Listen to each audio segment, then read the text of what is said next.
আসসালামু আলাইকুম, কেমন আছো সবাই? আচ্ছা, আজকে আমরা তৃতীয় শ্রেণীর ৭৯ পৃষ্ঠার এই যে একটা অঙ্ক করে দেওয়া আছে, এটা আমরা দেখবো। ঠিক আছে? ৬টি ঝুড়িতে প্রত্যেকটিতে ৩০টি করে আম আছে, অন্য একটি ঝুড়িতে ৩৭টি আম আছে, ৭টি ঝুড়িতে মোট কতটি আম আছে? একটি ঝুড়িতে আছে কতটি আম? ৩০টি। কয়টি? ৩০টি। আচ্ছা, দুইটা ঝুড়িতে কয়টা আছে? ৩০, ৩০, ৬০। তার মানে কি গুণক হারে বাড়বে, তাই না? তো ঝুড়ি হলো এখানে কয়টি? ৬টি। কয়টি ঝুড়ি? ৬টি। তাহলে একটি ঝুড়িতে ৩০ আর ৬টি ঝুড়িতে ৬ 0 0 ৩ ৬ 18 180টি। এখন এই ৬টা ঝুড়ির পরে আরেকটা ঝুড়িতে আছে ৩৭টি আম। তো আমরা আগে দেখি, প্রথম ৬টিতে পেলাম কত?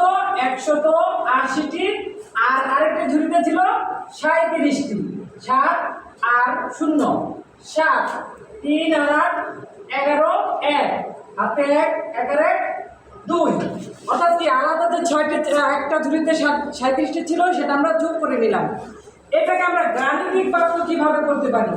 প্রথমে আমরা একটা ঝুড়িতে কয়টি ছিল? ৩০টি। ঝুড়ি ছিল ৬টি, গুণক হারে বেড়ে গেল। আর আলাদা যে ৩৭টি ছিল সেটা আমরা যোগ করব কয়টি? ৩৭টি। এই হলো গাণিতিক বাক্য। তো এখানে আমরা গুণ করে কত? ৬ 0 ৩ ৬ 18।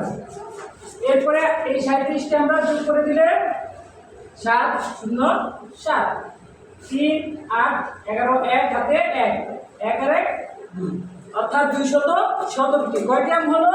২১৭টি। বুঝতে পারছেন?